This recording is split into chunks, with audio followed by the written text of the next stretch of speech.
Salut à tous, c'est Sylvain. On se retrouve aujourd'hui pour une petite vidéo sur les étapes de comptabilisation dans cette automatisation comptable. On a déjà vu ensemble toute la partie paramétrage. Vous êtes donc à ce jour un as, un expert, vous êtes incollable sur le paramétrage dans ACS. Tout ce paramétrage va donc vous permettre maintenant de former vos utilisateurs, à savoir pour trois rôles, on va mettre trois rôles là-dedans, le rôle de comptable, le rôle de valideur, le rôle de BAP, d'accord? Même si le BAP et le valideur, finalement, c'est plus ou moins le même rôle, mais je vais quand même vous expliquer un petit peu les petites différences. On est ici donc dans ACS, dans ma société Bijou. Je retrouve la liste des factures en attente de comptabilité. Toutes les factures qui sont dans ce répertoire ici, comptabilité, ne sont forcément pas partis dans les workflows de validation ou bien ne sont pas en comptabilité ou bien ne sont pas en BAP. D'accord? Il va falloir vraiment sortir de ce périmètre-là. Les acteurs qui ont accès à cette banette comptabilité, ce sont les comptables, les administrateurs, voilà, en fonction des droits que vous avez paramétrés dans l'outil. On a vu également ce paramétrage des droits. On va retrouver donc sur nos cas de factures deux couleurs majeures, le noir, le vert. Le noir, ce sont des factures classiques. Le vert, ce sont des avoirs.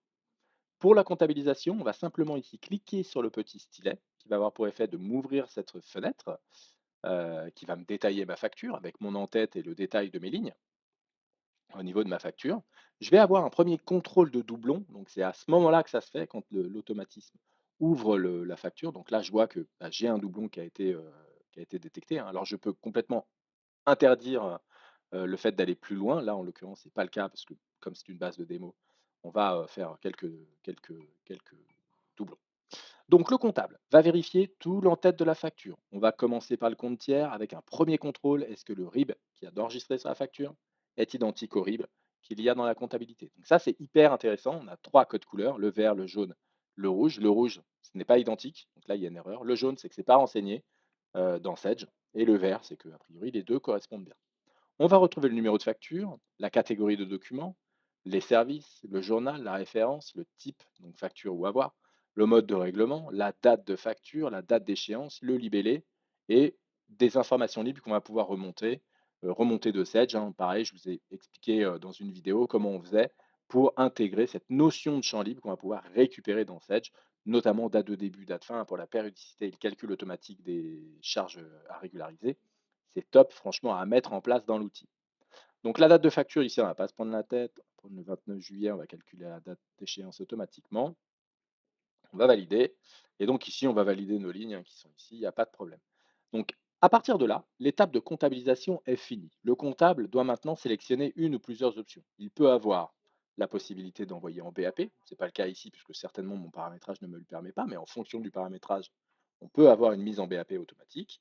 On peut transmettre le document, c'est-à-dire dans le circuit de validation. On peut poser une question à un de mes collaborateurs. Je peux rediriger vers une autre société si j'ai paramétré plusieurs sociétés dans ACS et je peux envoyer cette facture en litige. Là, on va envoyer directement cette facture dans l'étape de validation. Je vais retrouver donc ici le ou les valideurs. Je peux mettre ici un commentaire, commentaire pour validation et c'est parti. À partir de ce moment-là, donc là j'ai à nouveau mon doublon qui arrive, à partir de ce moment-là, la facture va ici sortir de l'étape de comptabilité, elle va partir dans les documents en traitement dans la validation, donc là je ne l'ai pas tout simplement parce que la validation que vous voyez ici c'est par acteur, hein, donc c'est la validation de l'administrateur, en tout cas de Sylvain Lipa, de BLC Conseil. Là en l'occurrence je l'ai renvoyé à quelqu'un d'autre, donc je ne le vois pas dans les étapes. Par contre je peux suivre ici cette facture qui est ici, voilà, facture de validation, et je l'ai bien envoyée à valideur 1, prénom 1. OK, donc elle est pour le moment en attente.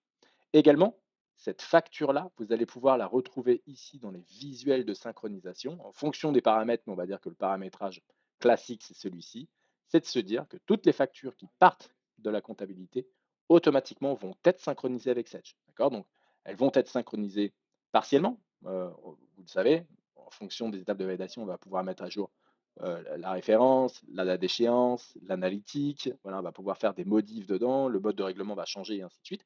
Mais on va quand même retrouver cette facture dans Sedge.